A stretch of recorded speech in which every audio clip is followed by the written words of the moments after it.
Greetings, Flesh Wound Horror Freaks, and welcome to our Flesh Wound Animal Trilogy Giallo special. I'm Daniel Shine. That's producer Todd Loya.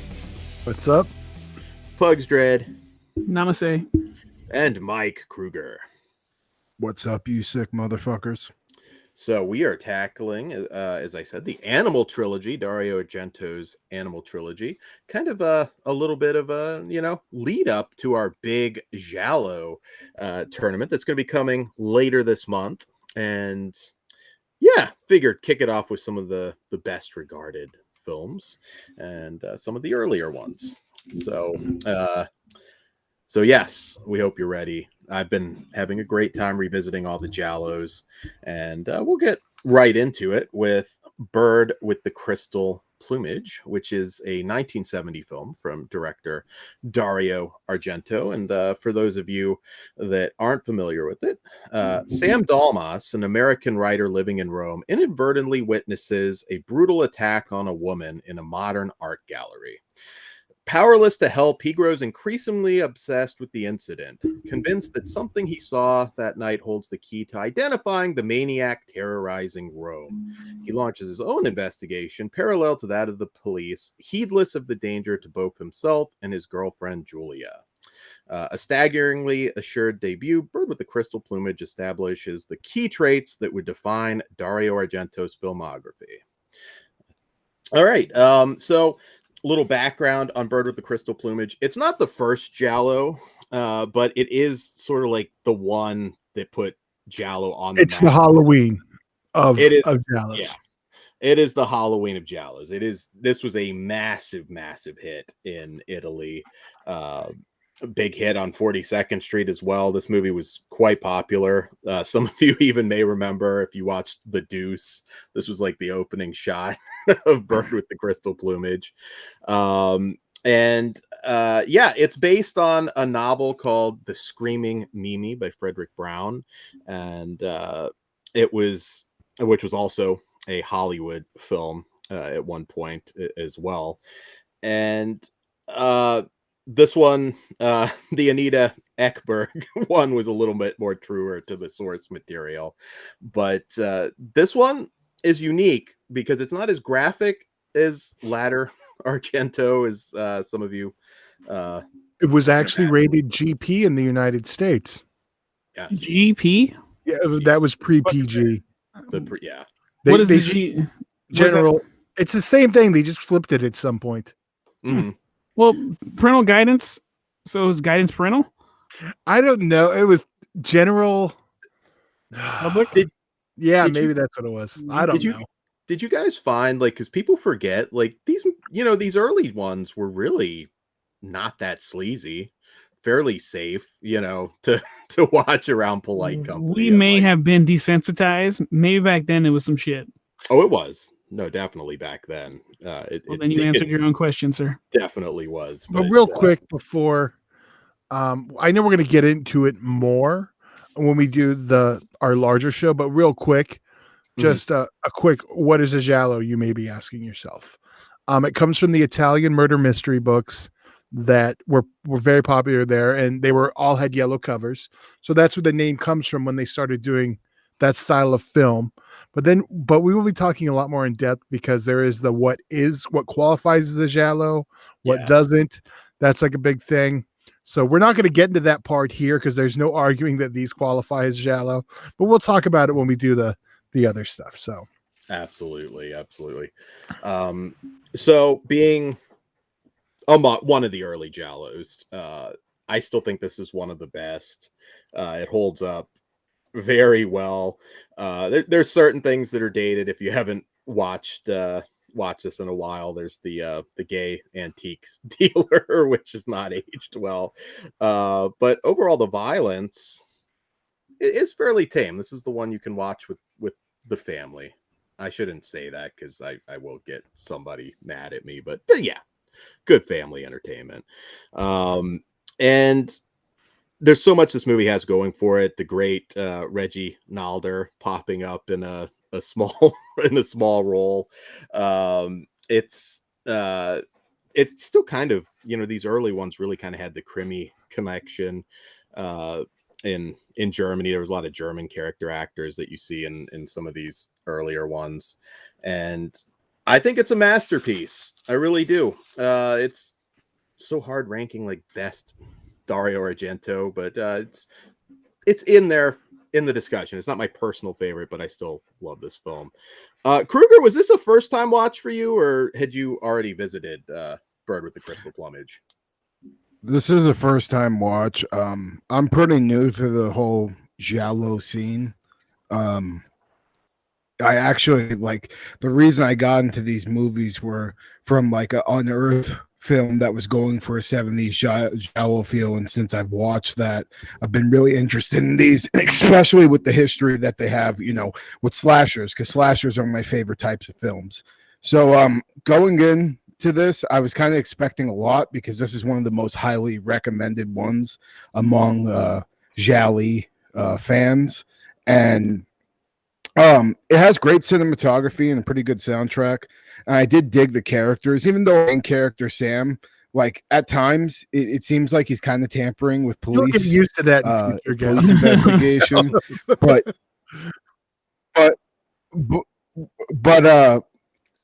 you still kind of feel for him because he was just trying to do the right thing, and you know, due to him trying to do the right thing, now he's wrapped up with a fucking serial killer.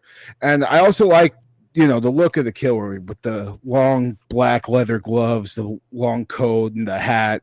You can obviously see how that inspired a lot of other looks. I mean, I was just thinking Pieces the whole time when I saw that, because, you know, Pieces obviously takes that look, which is the slasher. The story is good. It does a good job of keeping you guessing who the killer is. I did find it a little slow at times, though. But once, like, these moments happen, we'd get like, you know, a scene with the killer to bring me back in, or a funny ass side character's dialogue. The kills are just okay. They didn't really impress me at all. They left a lot to be desired, in my opinion. I kind of wish, you know, we'd see more violence. That being said, though, there was one kill I really dug, and I'll talk about in spoilers. But other than that, this kind of lacked for me in the kill department big time. Compared to other Giallos I've seen. Luckily, the final act was really good, and it kind of pulled me back around on the film. It had a really good twist I didn't see coming, and that definitely made up for some disappointment I had. So overall, I think it's a good Giallo, but because it lacked in the kills, it didn't really, you know, I didn't love it. It's, you know, obviously good, and I liked it quite a bit, but as far as this being one of my favorites, it's not. I mean, you could argue it's a masterpiece if you're into but for me, like in my opinion, it's not my favorite that Argento's done, nor my favorite of the genre. Like, honestly, not even close, but still really good. And I think anybody that's getting into Giallos should watch this one, because like you guys already said, it's kind of one of the founding fathers of the Giallo and Argento's genre. So you can definitely see Argento's very first film also. Oh, God. Yeah. And as an Argento fan, it's pretty cool to see, you know, like how reoccurring themes from this movie, you know, leaked into his other films. So I do recommend it, but like I said, it's not going to get the highest rating for me because I didn't enjoy it as much as I've enjoyed maybe some of the other movies. The one thing I did want to throw out there, tonight. Also similar to Halloween, it was very restrained, like you mentioned, that it wasn't super, you know, over the top like later. And as we get later in, you know, Giallo in general, we get more and more gore and over the top. Kind of like, you know, we get those. And 6. Yeah. Yeah, we get those over the top kills. We get that all kind of like the same thing that happened in the slasher thing. They started off small and grew to, you know, the gore and everything got bigger and bigger. Well, you give people a little taste, and you know they want more and more. That's what this is. It was just just the tip. Yeah. I do say this is better as a starting point. Dude, for a first film, it's fucking amazing. No, I mean, like, for if you're getting into Giallos and you haven't really, this should be one of your very first ones to kind of. Oh yeah. Yeah, I think if you watched more violent ones before this, what you happened? kind of are expecting The a most bit too copied. much. Yeah, they copy this a lot. Well, Yeah. so- Yeah, I think I like it a lot. But Kruger mentioned Pieces, and when I was watching this, I'm like, fuck, now I really feel like watching Pieces. That movie's awesome. I really like the end. I think that's where it hits home for me. And the reason behind what the killer sees, and we'll get there in spoilers. But yeah, it's a solid entry, good starting point, like Todd said, and yeah, I got no complaints. It's fucking cool. Yeah, well, I guess we should just rate it then. Dan, what do you got? Oh, 5 stars. This one's a masterpiece, like most early Argento. Pugs? Oh, Kruger, go ahead. It's all good. Fucking, I'm a 3.5. Maybe I'll grow to love this one eventually, but for my first time viewing, only a 3.5 upon my enjoyment level. But like I said, I'm not going to argue with you if you call it a masterpiece. I'm just a guy that's into a lot of fucking blood, sex, and violence. So a lot of he gets there. I'm a 4 out of 5. I think it's really fucking excellent. So. I'm actually with Pugs, but I get Dan because it is like the shots you can see a lot of the stuff that we're going to get to, like in his later career, like amped up, but it is such a good start. I'm a 4. I do love it, and I do consider it. See, that's where I get fucked up. I consider it a masterpiece, but I don't want to give it a 5 because I think there's better ones. You could go 4.5. I'm sticking with the 4. I said it, so okay. Don't make me switch it because I'm thinking about it. So yes, we'll move on to the We second don't have any of that tonight. Kumite. The second in the Animal trilogy, which is Dario Argento's Catanine Tales from 1971. And in this one, when a break-in occurs at a secretive genetics institute, blind puzzle maker Franco Arno, who overheard an attempt to blackmail one of the institute's scientists shortly before the robbery, teams up with the intrepid reporter Carlo Giordani. But before long, the bodies begin to pile up, and the 2 amateur sleuths find their own lives imperiled in the search for the truth. And worse still, Lori, Franco's young niece, may also be in the killer's sights. All right. So Catanine Tales. What did you think, Kruger? Was this another first time, or had you seen this one previously? Yeah. All of these tonight are going to be first time watchers for me. Yeah, so this one had a really the first thing I want to say about it is it had a great soundtrack. This soundtrack adds so much suspense to the movie. It's really masterfully done. The characters I really dug, especially the blind man Franco and his niece. Also, the reporter was pretty great too, and the dialogue was well written. There's some funny moments, like one scene in particularly involving a barber and the reporter. It was like really, really funny, and there's like a good comedic moment there. There were 2 kills I really liked. Other than that, though, the rest were a little lackluster, and I thought the story was really well done. I wasn't huge on who ends up being the killer, but the ending was still pretty satisfying. So overall, I really liked it a lot. It's about on par for like Deep Red for me, which is another Argento one I really like. My only criticism is this one's a little bit long. Like it's almost 2 hours long, and I feel like there could have been maybe some trimming of the fat to bring up my enjoyment level, because I felt some scenes dragged a little bit, but it's definitely worth the watch. I can definitely see myself revisiting this one for the 2 kills alone, and I'm definitely going to talk about those in spoilers. So yeah, really liked it a lot. I've always liked this one. I do feel you on the long, like how long the movie is, because sometimes I can be a little like, let's wrap this up. Come on, move the pace along. But yeah, however, I do love the blind guy. I want a whole movie of him just being okay. Like, I want a prequel. I like him a lot. His niece is cool. I think I know the kills you're talking about, and fuck yeah. So yeah, this one's good. I got nothing sticks out in particular. So I also feel you on that, Kruger. But yeah, it's good. All right. Oh, sorry. Yeah, no, that's fine. Now you threw me off. You know, it's this, Argento considers this his worst film. Did you know that? He's a clown. Yeah. I think that's before Dracula, but yeah, he did. You know what? I don't know. He probably still prefers Dracula over this, which is dumb.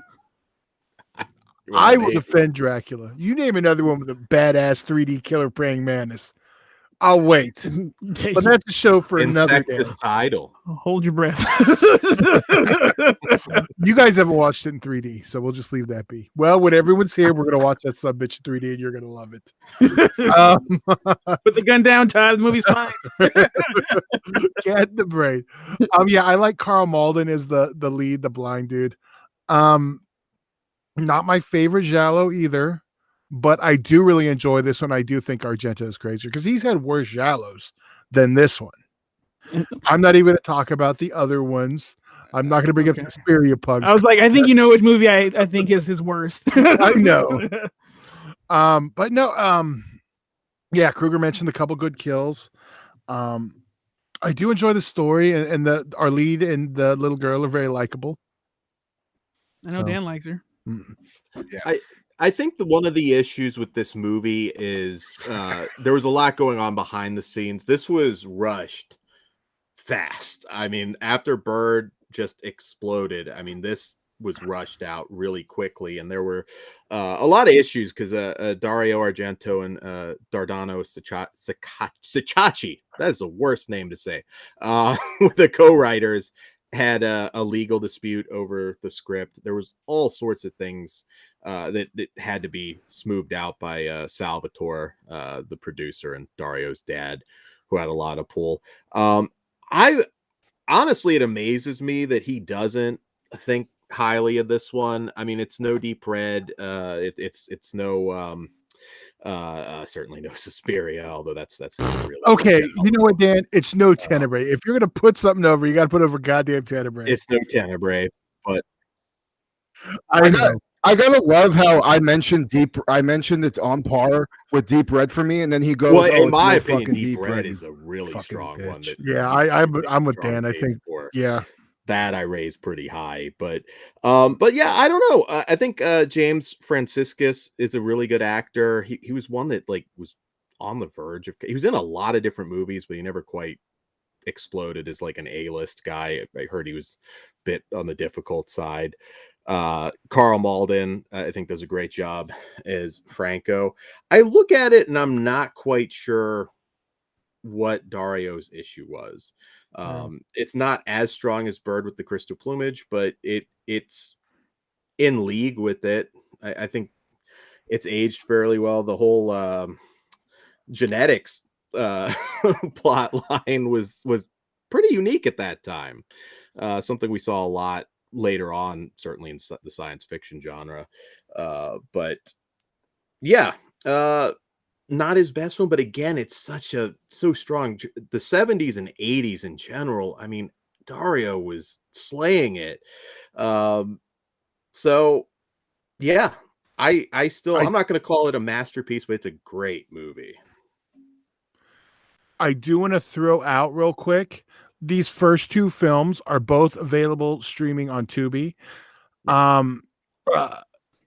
This one's also on Prime. I don't think The Bird with the Crystal Plumage is. And technically, our next film, Four Flies on Grey Velvet, has never had a legit U.S. release. That includes the Maya DVD, Dan. Yeah. Not legit. So yeah, Maya was a little sketchy at times. Yeah. But they put out some good shit, even if they didn't probably own what they were putting out. Yeah, Hunchback of the Morgue, absolutely. They're providing a service. So why don't we go into our ratings and jump right into Four Flies? Because I almost blew past that shit. Kruger, what do you give Catanine Tales? Yeah.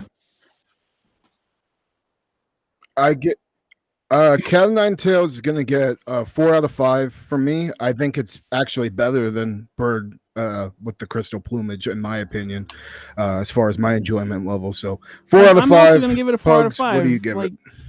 Yeah, it's just a good time. It's not. I find it on par with the last one. So. Yeah, I've been going back and forth between 3.5 and 4, kind of like last one. I was going back and forth between 4 and 4.5. But you know what? It is good. I'm gonna go 4 also. Yeah, I'm a 4.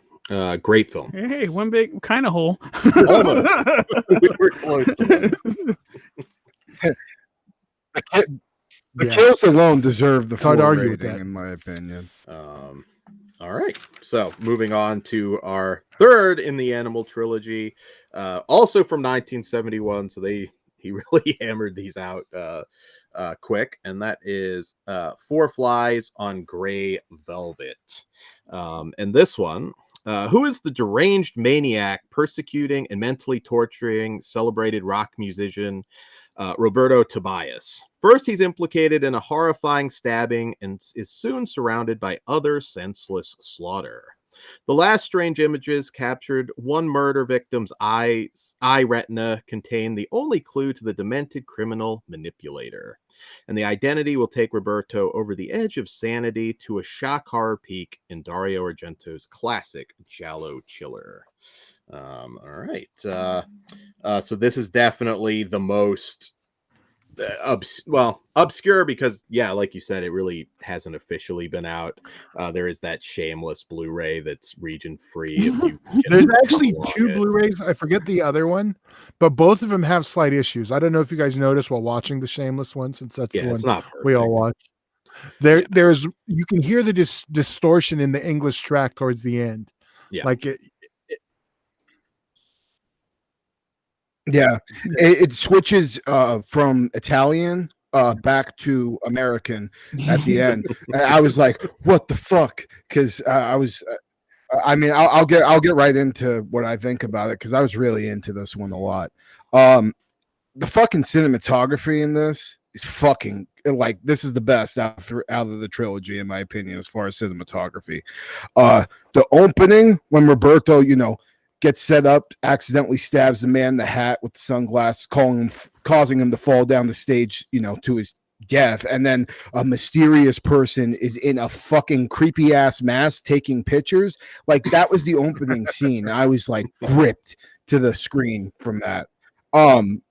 The dialogue was enjoyably well written. I particularly like the scene where somebody's describing this execution. This woman's like, who brought that guy here? Like, that's me at the fucking party. Or, someone talking about some story called The Rape of Frankenstein, and a man named Molester. Like, what the fuck is this random guy talking about? But, oh, shit. That's yeah, my bad, Todd. Yeah, that shit. That shit was just I was laughing my ass off, and I thought it was great. And because of that, like I said, the fucking side characters in this movie are iconic. Like, there's a guy nicknamed God, for God's sake. And then, you have this gay private investigator that can't solve a case, and he's, trying to sell Roberto and hiring him after he eats a steak, 3 sandwiches, and a beer on his fuck tab. It's like, it's hilarious. And or the delivery guy that Roberto just the shit out of. Like, so fucking funny. Like, dude, like, just the side characters in this movie are fucking really, really, really good. And, like, on top of that, Roberto is also, like, super likable, because, he's set up at the beginning of this movie, and you're like, what the fuck is going on? Why would somebody want to set this dude up? So, you're guessing the whole movie, and as the story is progressing, you're guessing who the killer is, and every time you think you have it, that character gets, like, offed, and I'm like, oh shit, well, I'm fucking wrong. And, like, I love that. And then when it's finally revealed who the killer is in the final confrontation, fuck, it's so satisfying. Like, it's such a good ending. So overall, yeah, I really dug this a lot. It's one of the better giallos I've seen, and it had some fucking great kills. The soundtrack's great, cinematography, like I already said, and great characters. So I couldn't really ask for much more. You already brought up The Rape of Frankenstein. You can't forget, though, the tagline was "The Man-Made Molester." God damn it! I want that book turned into a movie. I mean, Dude, that guy was like such like a sleazy Hollywood producer. Like I'm with Kruger. I liked everybody in this. The detective or PI, whatever the fuck he was, uses Dan logic, so it makes no fucking sense. But I like him. Dan logic is regular in Giallos. Yeah, perfect. Yeah, this movie is the shit. It's actually one of my favorites. It may even be my favorite Giallo movie. So that I'm not giving I might be tipping my hat a little bit, but yeah, this one is awesome. The reason why it's named Four Flies is a little ridiculous, but fuck it, why not? Yeah, I absolutely love this movie from setup to conclusion, and at the very end, wow. Yeah, at least there was a reason, because we have no cats or Cat of Nine Tails in the last one. They justify it at least. It's yeah. I mean, it's definitely better than. I mean, I think there are positive opinions of this movie. It's the one that like, it's the one that nobody's ever seen. It seems. I'd say the weakest part of it is Michael Brandon, who Mr. Lindsay Wagner. It's kind of what he's known for, being married to the Bionic Woman. Not the greatest lead in comparison to some other Argento movies, but other than that, I mean, it's a hoot. I mean, it's funny. Some of the characters are so over the top, and you can, even in this short period of time, you can definitely see a progression towards the more extreme. I mean, it's still, again, it's no Tenebrae, as Todd was saying, but I really like this one. Even I've only watched this a few times. Well, yeah, maybe a few times, because I couldn't see it for the longest time, I think, until the Shameless Blu-ray came out. Yeah. Not the Maya DVD? I don't remember if I saw it before then, because I knew that was kind of like a poor version. I'll be fully honest. I saw it in a bootleg first. Oh, so did I. I was so excited when I finally got that fucking. That was like the hardest one to find. Like that was one of my prized possessions. It wasn't mine. I was over a friend's house. He's like, "Hey, have you seen this?" No, I haven't. Let's go. VHS or DVD? VHS. Okay, so that's old too. Yeah. Good call. Mm-hmm. Yeah, no, it was the holy grail. It was the second time he sees him. I'm ready. Yeah, no, it was the holy grail for a while, because I mean, it's like Argento, and it's early Argento, and I had to see this movie.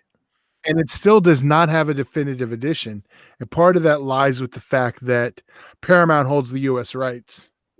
So getting Paramount, who doesn't even want to release half their own catalog in the U.S., but yeah, and maybe someone will license it from them. Oh, God, they're not above licensing stuff. They're not like Lionsgate. So maybe someone eventually. Yeah. I hope Dan just said, like somebody like Arrow puts this out, because I mean, it's fucking strong. It's like I said, one of my favorite Giallos for sure. I've seen so far. Yeah. So sure. Why don't you rate it? Kruger, why don't you go first? Yeah, so I'm a 4.5. Fucking loved it. 4.5 out of 5. Definitely check this one out if you can get your hands on it. And highly recommend. This bad boy is going to get a 5 from me. I like it way too much not to. Todd? I'm a 5 also. Yeah. And if you do want to find the Blu-ray, the Shameless one is still in print. I want to say the other one was German, but that may be a little harder to get. But yeah, you can definitely get the American one. So 5, or British one. Mm-hmm. Yeah, I'm a 4.5. I love this movie.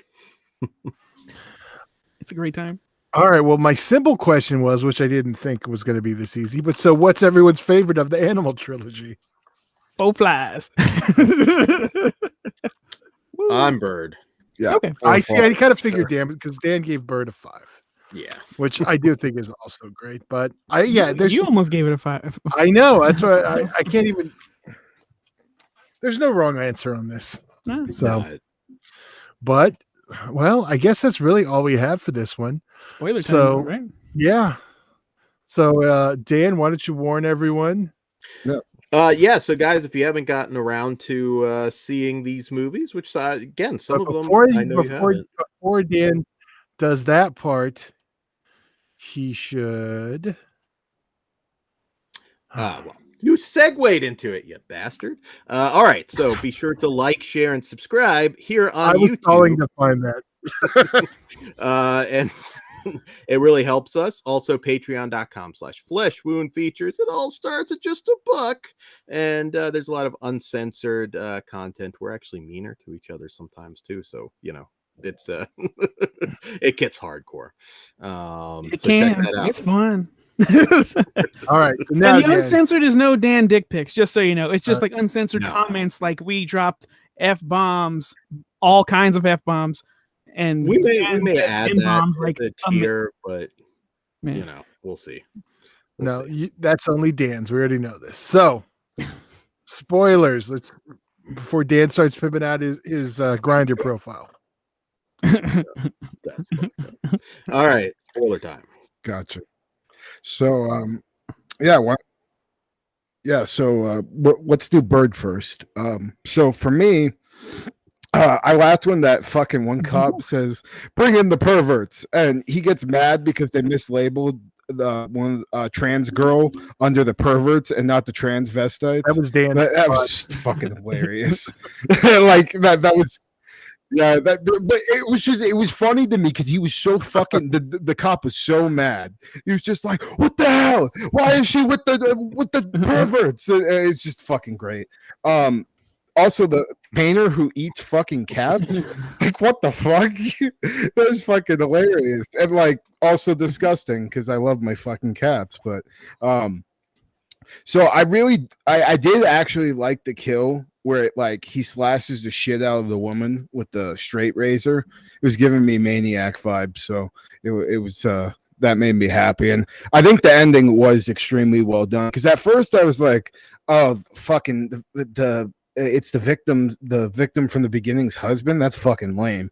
But then, they come and hit you with, oh no, he fucking didn't, realize that she was the one stabbing him. That's what he fucking forgot. So it's actually the redheaded girl who everybody thought was the victim.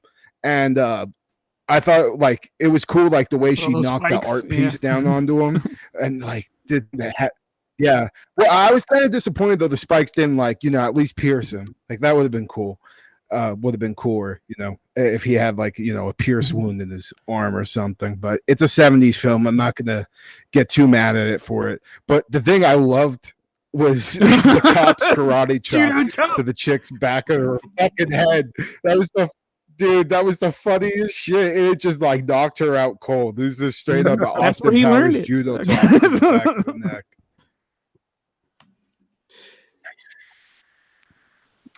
Yeah, so that's all I got. I think I mentioned it. Salem's Lot fans, look out for Reggie Nalder or Kurt Barlow in Salem's Lot. You can't miss that face. All right, so do you have anything? Okay, nice painting. Very nice. Can you imagine what those would be worth to a fan right now if they still existed somewhere? Dario's probably got it right. I'm sure some motherfucker had shit sitting up in his house. There's some Italian horror fan that's got that or the producer could have gave it away. Like I got that fucking painting from Night Angel. Oh, I love that painting, dude. That is so cool. I gotta put that. You know what? That's gonna go behind me soon. I love that painting too. That's why when he was like, I was like, yes, I don't give a shit what movie it's from. I want it. Yeah. I was gonna say, yeah, I would get that even if I didn't know it was from. So Catanine Tales. Yeah, so the kill fucking scientist when he gets pushed in front of the train, that was a holy shit moment. Like I wasn't expecting that, and like you can kind of tell it was like a dummy, but like just the visceral image of the like getting flung around underneath the fucking train, like because it just kept getting run over, so it's going around like spinning around all fucked up under the tracks. That was like really fucking cool. Also the strangulation kill on the photographer, I thought was just decent at first, but then after the killer like sliced his face up real quick, and I was like, oh fuck, like I wasn't expecting that at all, and I dug that a lot. Also, holy shit, when fucking Blind Man Franco pulls out his cane with the switchblade at the end, I was like, fuck yeah. I was like, fuck yeah, that was badass. The thing that I wasn't big on was like Cassione being the killer. Like I was okay with it, but I didn't love it because like I didn't see enough of him in the movie to even like consider him as a possibility, if that makes sense. Like because he didn't have any like pretty memorable scenes, so like I wasn't even thinking about him, but his death was pretty fucking great. Franco just says fuck it, shoves him through the fucking says I'm gonna be a vigilante, and shoves him through the glass after he says I killed your daughter, and fucking he falls down the elevator shafts trying to save himself, and he fucking is grabbing the rope and he can't do it because he's going down too fast, and then boom, big thud, falls to his death, blood everywhere. Fucking great final kill. This is me co-signing. Fuck yeah. Yeah, I wanted Malden to channel Rutger Hauer and Blind Fury and just completely. Because I have the Arrow video release of this movie, I checked out the some of the special features. A pretty cool thing where they were talking about how the ending was originally going to be different, and they actually told Dario Argento to go back and rewrite it because it seemed too American, because it ended on a way higher note. Like they like it was pretty obvious that the girl didn't get killed, and so it didn't like it just ended on a happier note, and it didn't end with a fucking murder. So they told Dario, hey, go rewrite this sounds too American. I thought it is his most they were trying to say don't be a pussy. Yeah. We need a little more of that today. So 4 flies. Yep. Yeah. I'm curious to hear your thoughts on the ending, Kruger, because go ahead. Special effects are a little rougher, but what are your thoughts on that final? Yeah, but it like they hit it well. You know what I mean? Like they hit it well, and just like it was cool as fuck just seeing a decapitation like that. Like her trying to escape, boom, she gets a fucking decap. Like that was like such a high note, and I thought the ending was just great. And also her reasoning why she's crazy was fucking awesome. Like my father raised me as a boy, and like you're like, oh shit, like this person really fucked up, troubled past. Now I know why the fuck she did this shit. It's not just a random reason. She's been hiding in a bunch of shit from this guy, and that's why she, eventually fucking wanted to, frame him for a murder and get rid of him. I really like that dream sequence that we kept going back to about the execution the guy was talking about in the party, and how we finally, eventually see a really nice beheading.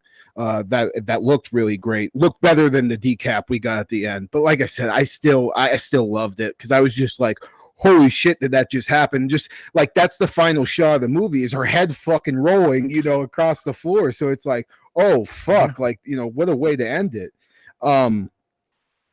As far as kills though, like the kill where the woman's like being chased, and she comes to a wall, and she's fucked.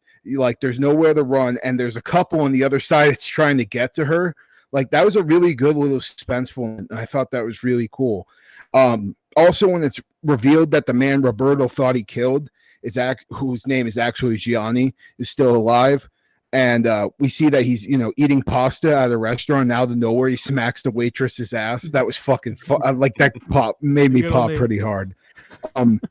Also, the way the whole scene plays out, after you realize Roberto didn't kill him, Roberto didn't kill that guy, and it seems like the guy had a deal worked out with the killer, and he's like he's starting to be concerned these murders going on, and the killer just says fuck it and just bludgeons him to death. And we get this shot like it's hitting him, and you're starting to see the damage on the face, and then he just spits blood right up at the screen. I thought that was fucking awesome. I love that so much. And then, you know, the kill on Dahlia, where she gets her forehead sliced and thrown down the stairs, and you literally have the camera go with her, so you see her fucking head hit each stair. Like, that cinematography is fucking amazing. And that was just so good. It's so good. And like Pugs are, yeah. And like you said before, Pugs, like, it's a little silly, the retina thing with the 4 flies. But I also just loved how the name, tied in. Much like, the bird with the crystal plumage. You're wondering, when the fuck is this name going to tie into the movie? And it does at the end. So, yeah, this is definitely one of my favorite Giallos so far. And, yeah, all those things I talked about just were making me pop so hard when I was watching. Yeah, no, definitely. It is one that people overlook. And I also want to throw out the Ennio Morricone score, as always, stellar. And I look forward to kind of comparing, because well, Argento, I'm really looking forward to comparing him against Sergio Martino's stuff, who doesn't get enough credit for some of his Giallo work. But I don't really have any spoilers per se. I just go and see these. If you've missed any of these, which I know 4 Flies, a lot of you have, check it out.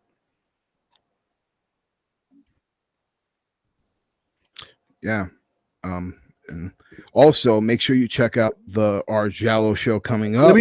Or it's a big tournament. It's much similar to do before we start. In case someone's skipping through to see when it's not spoilers. Okay, get the pimp now. Yeah, no. No, so make sure if you enjoyed this video, go check out our Giallo show coming up. It's much similar to the slasher show we do. We're gonna put a bunch of Giallos together, have them face off with each other, and have a final 3 at the end of the whole thing. And I think we got quite a bit of them, so you'll have lots of content, lots of movies to watch. 13 episodes. Watch with us. So that'll be the end of the month. Look out for it. We'll promote it so you guys know when it's going to start. So, by the end of the month, that's what we're doing for now. Make some room on your schedule. I'm curious what ends up reigning supreme, because we've got a really cool lineup. Yeah, I am too. There's one I might fight pretty hard for. We'll see how it goes. We may be on the same page. I don't know. I think we'll find out. Tune in and see. Yeah. So, I guess on that note, Pugs. So be sure to like, share, and subscribe. Follow us across all the social media bullshits. Check us out on Patreon. Starts just at $1, but you can donate however much you want, and check out all the cool shit we have there, uncensored, but no dick pics. So please and thank you, everyone. Let's get the hell out of here. Good night. I'll see you in Disneyland.